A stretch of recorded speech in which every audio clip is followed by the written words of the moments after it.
ઉધના પોલીસે ગેરકાયદેસર રીતે વધુ વ્યાજ વસૂલવા અને ગીરો રાખેલા સોનાના દાગીના પરત ન કરવા મામલે 2 આરોપીઓની ધરપકડ કરી છે.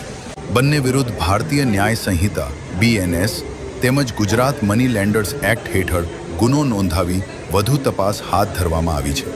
પોલીસના જણાવ્યા મુજબ ફરિયાદીએ વર્ષ 2020 દરમિયાન આર્થિક જરૂરિયાતને કારણે શ્રી સાઈ કૃપા નામે ધંધો કરતા સચિન પંજબરાવ રડકે અને અમિત પંજબરાવ રડકે પાસેથી 56.69 ગ્રામ સોનાના દાગીના ગીરો મૂકી 2.40 લાખ રૂપિયાની રકમ ઉધાર લીધી હતી.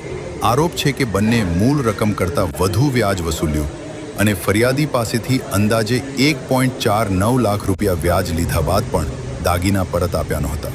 ફરિયાદીએ બાદમાં પોતાના દાગીના છોડાવવા માટે 3 લાખ રૂપિયાની રકમ પણ ચૂકવી હતી.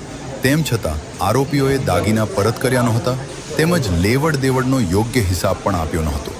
વધુમાં જ્યારે ફરિયાદીએ પોતાના ગીરો રાખેલા દાગીના પરત માંગ્યા ત્યારે તેને ધમકી આપવામાં આવી હોવાનો પણ આરોપ છે. આ સમગ્ર મામલે ઉધના પોલીસ સ્ટેશનમાં ભારતીય ન્યાય સંહિતા 2023ની સંબંધિત કલમો તથા ગુજરાત મની લેન્ડર્સ એક્ટ 2011 હેઠળ ગુનો નોંધવામાં આવ્યો છે અને પોલીસે આગળની કાયદેસરની કાર્યવાહી શરૂ કરી છે.